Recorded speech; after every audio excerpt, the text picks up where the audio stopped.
Zamyslenie 45. Ako funguje náš vzdelávací a zdravotný systém? Neviem pochopiť,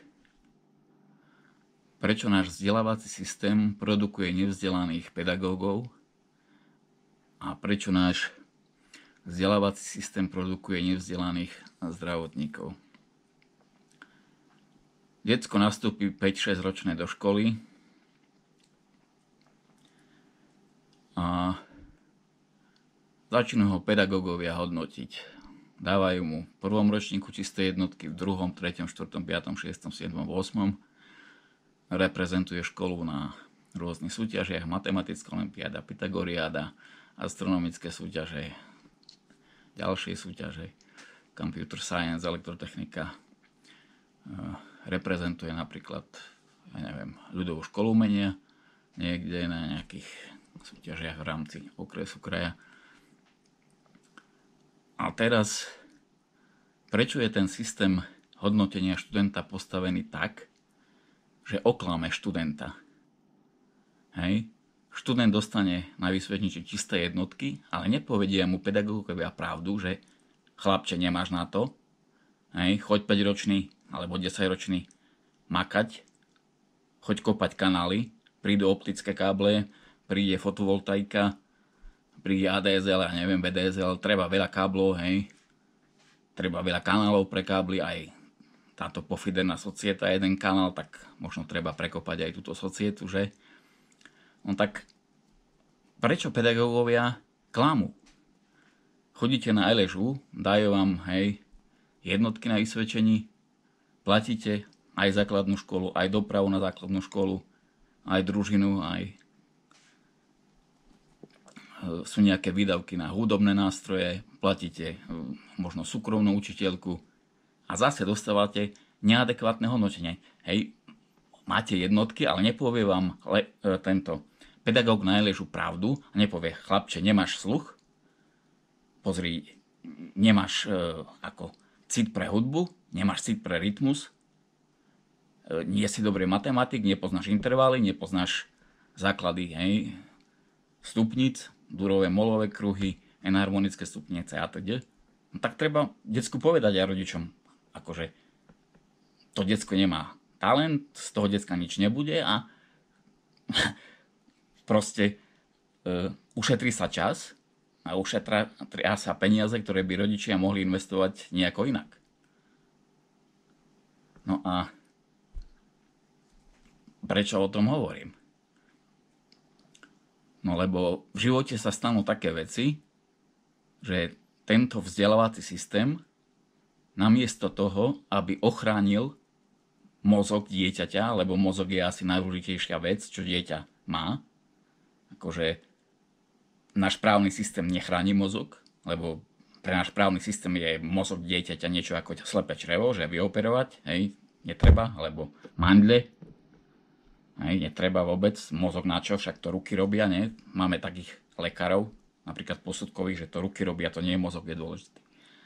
No čiže, ergo v tomto vzdelávacom systéme vám tento vzdelávací systém a vzdelávací systém, ktorý vyprodukoval pedagógov a lekárov, zničiť mozog decka až tak, že sa decko prekope po 8 rokoch utrpenia v ťažkej depresii už do stavov, ktoré sa za 41 rokov liečby nedajú zvládnuť ničím.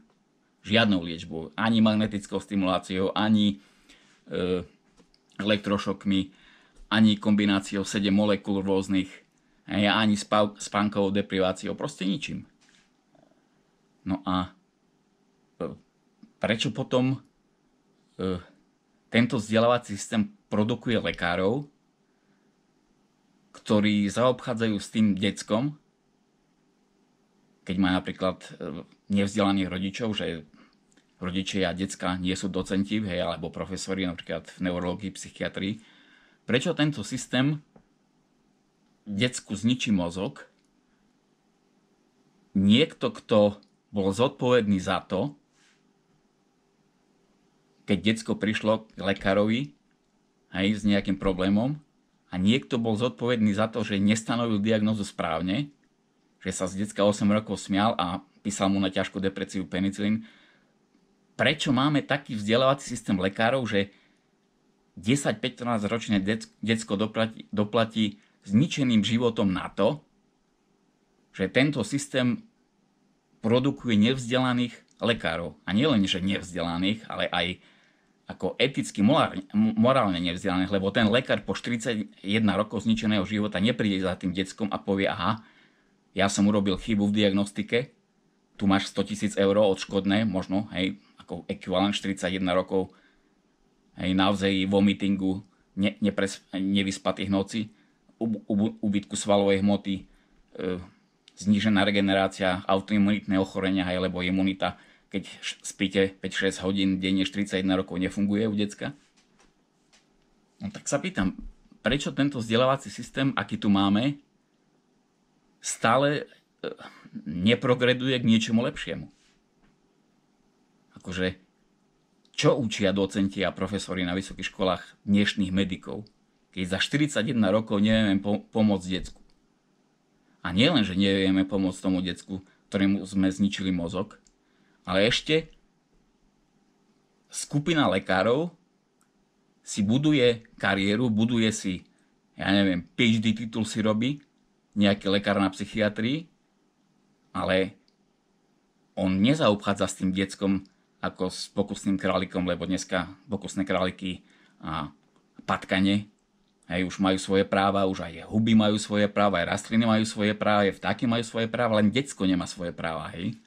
Čiže decko príde s nejakým problémom, je v stabilizovanom stave, dajme tomu po 15 rokov nejaké liečby, a teraz nejaký liek mu spôsobuje nežiaducí účinok, ktorý sa prejavuje tak, že má defokusované videnie, že nedokáže zaostriť oči ani na blízko, ani na nejakú vzdialenosť. Hej. Proste žiadne dioptrie to neporieši, ani žiadny cylinder. A nakoniec sa zistí, že to robil nejaký liek, ale za tých 15 rokov decko z 1,5 dioptrie získa 8,5 dioptrie a skla 1,5 dioptrie a 8,5 dioptrie, hej, tam je diametrálny rozdiel v cene. No a ďalší problém je, že istá skupina lekárov akože fakt užíva to decko ako kuskovu. Hej, navrtáme do toho kusakovú dierky, aby si lekár urobil PhD, potom keď už to decko nespáchalo samovraždu, tak tie dierky zalepíme, potom je v nejakej remisii, niekoľko rokov, 2-3 roky, potom znova navrtáme dierky do toho decka, do toho kusakovu, hej, aby sme si pre nemocnicu získali peniaze, lebo nie je dôležitý život pacienta, kvalita života, dôležité je PhD pre doktora, dôležité sú peniaze pre nemocnicu, preto ho držíme 3 mesiace v nemocnici na každú hospitalizáciu, hoci by stačilo len 3 týždne alebo 2 týždne, ak by tá liečba bola efektívna, aj časovo, aj finančne. No tak sa pýtam, akože, že na čo máme ten systém vzdelávania, či už pedagógov alebo lekárov, keď zničíme detskú mozog? A s tým mozgom sa nedá potom 40 rokov nič robiť, lebo človek má od nejakých molekúl, beriete 3, 4, 5, 6, 7 molekúl, máte amnéziu. Čiže idete domov z mesta autobusom a neviete si spomenúť na vlastné meno, neviete si spomenúť na rodné číslo, neviete si spomenúť na telefónne číslo. Ako kde som, hej? Pritom človek, hej, keď nebral ešte lieky, tak pracoval 36 hodín, 8 hodín spal, 36 hodín pracoval, 8 hodín spal, tak má nejaké vedomosti z fyziky, chémie, biológie, vie, hej, zhodnotiť afinitu nejakých liekov na nejaký systém receptorov, či sa už jedná 5HT receptory, či sa už jedná iné receptory, hej, alfa, beta receptory, či GABA receptory a všetky tie systémy. Ale toto nevie lekár, napríklad posudkár. Hej, on vôbec neberie pri posudku zdravotného stavu do úvahy to, že človek do 15. hodiny po obede nevie vstať. V dôsledku nežiaducich účinkov liekov. V dôsledku toho, že tá dávka nie je ekvivalentná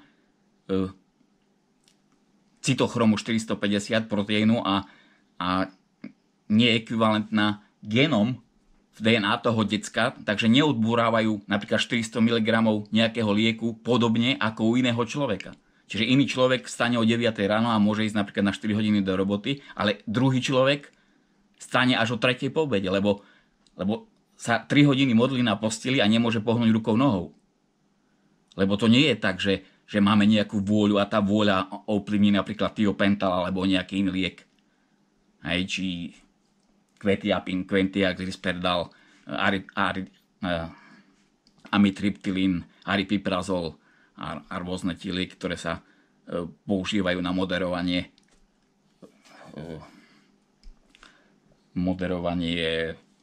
prenosu signálov cez synapsy, hej, na dendritoch, nevritoch, axónoch.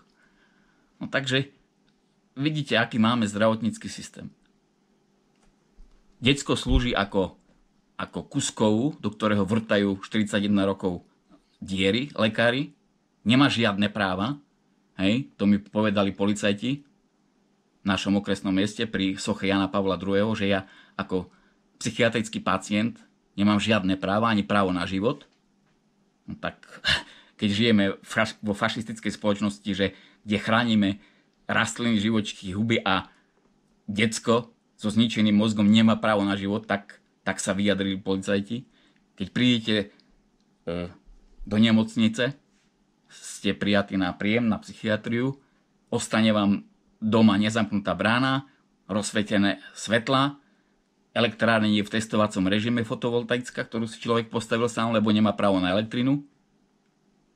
Tak akože, kedy sa ten systém zmení, aby neboli dve skupiny lekárov, že jedni liečia neefektívne a hovoria, že 41 rokov je človek chorý a posudkoví lekári zase povedia, nie, on nie je vôbec chorý.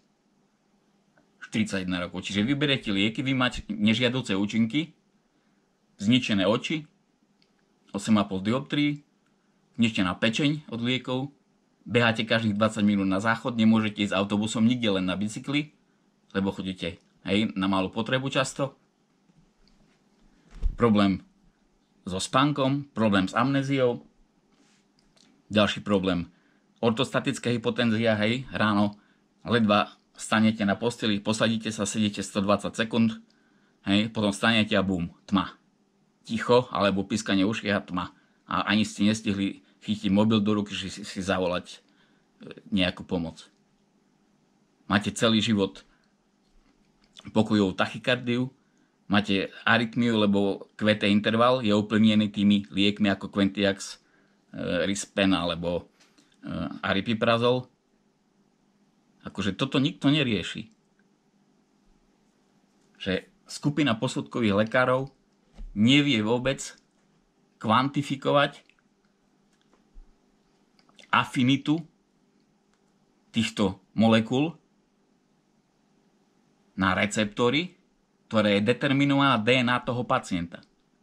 To nie je tak, že jeden pacient berie fakt 400-600 mg a druhý pacient berie 400-600 mg a máme rovnaké nežiaduce účinky, hej? To nie je tak. Čiže mohli by sa dnešní lekári, docenti, profesori zamyslieť nad tým, že akých nevzdelaných lekárov na posudkových komisiách máme. Lebo keď 41 rokov je niekto chorý a potom má 135 eur invalidného dôchodku a z toho akože má zaplatiť lieky 15-25 eur, má ísť na kožné, tam zaplatiť ďalších 20 eur za lieky, má ísť za reumatologom, tam ďalšie lieky, má ísť za očným, tam ďalšie lieky na tlak, lebo tie lieky spôsobujú, hej, ako nežiadocí účinok je zvýšený vnútroočný tlak. No tak sa pýtam, jak sa dá za 130 eur invalidného dôchodku zaplatiť napríklad okuliare, ktoré stoja od 230 možno do 400 eur, hej, podľa toho, aké skla chcete. Keď si zvolíte 8,5 dioptrie skla a chcete, aby tie skla neboli široké 7-8 mm, ale mali iný index lomu, tak zaplatíte 200 eur za sklo. Čiže zo 135 eurového dôchodku vydáte 200 eur za sklo a čo budete jesť? Ako lekári na posudkovej komisii nevedia spočítať bazálny metabolizmus človeka, ktorý celý život cvičí a má obrovské množstvo svalov, čiže svaly potrebujú v noci počas spánku regeneráciu, cez deň svaly žerú energiu, čiže to nie je ako bežný človek, že 9 miliónov alebo 10 miliónov joulov, hej? 10 megajoulov. To je napríklad 22 megajoulov energie. Čiže delené na 4,18 kalóriách, si dobre počítajte. Ako keď toto nevie spočítať lekár na posudkový screening, že človeku nestačí 135 eur dôchodku na základný bazálny metabolizmus na pokrytie, aby bola stabilná teplota tela 36 alebo 37 stupňov, ja mám zvýšenú stále, hej, na 37. Čiže ja mám vyššie potreby na pokrytie bazálneho metabolizmu ako zdravý človek, hej, ktorý potrebuje tých 8-9, hej, megajoulov energie. Takže máme tu takéto neefektívne systémy, ktoré požierajú štátne peniaze, ale pracujú tam ľudia, ktorí nie sú každý mesiac alebo aspoň každý pol rok preskúšaní z toho, či ovládajú to, hej, čo majú posúdiť. Keď má nejaký posudkový lekár posúdiť zdravotný stav, no tak asi keď posudzuje zdravotný stav človeka, ktorý je liečený ako u reumatológa, u kožného, očného a u psychiatra, no tak minimálne v týchto oblastiach by mal mať aspoň titul docent. Hej? A napísať niekoľko vedeckých prác, aby som ja si mohol dohľadať, hej, aha, toto PDF-ko tam je 300 stranové v angličtine, vie, aké nežiadoce účinky má ten liek, vie, ako pôsobí, že človek nemôže sadnúť do auta, ale nemôže sadnúť aj na bicykel, nemôže ísť do Lidla, hej, na chleba. Lebo keď pôjde po 17. hodine, už tam chlieb nie je a ostane bez chleba. Toto by sme mali v našej spoločnosti zmeniť. Vzdelávací systém, ktorý produkuje nevzdelaných ľudí, ktorí síce majú tituly, ale ako vedie to k zabitiu decka, lebo mu zničíme mozog. Takže mali by sme sa zamyslieť nad hodnotením, ktoré dávame deťom v škole, dávať reálne hodnotenie, alebo povedať pravdu, áno, decko na to nemá, nebudeme strácať čas v škole, rodičia môžu dať decko niekomu, kto bude to decko vzdelávať inak ako náš vzdelávací systém. Čiže nezničí tomu decku mozog, bude sa snažiť tie vlastnosti, ktoré decko má, výnimočné, hej, ďalej cizelovať, aby to decko v spoločnosti niečo dokázalo a prinieslo pre tú spoločnosť nejakú hodnotu. Lebo máme tu, vidíte, veľa ľudí, ktorí síce majú tituly, ale neprinášajú pre túto spoločnosť nič.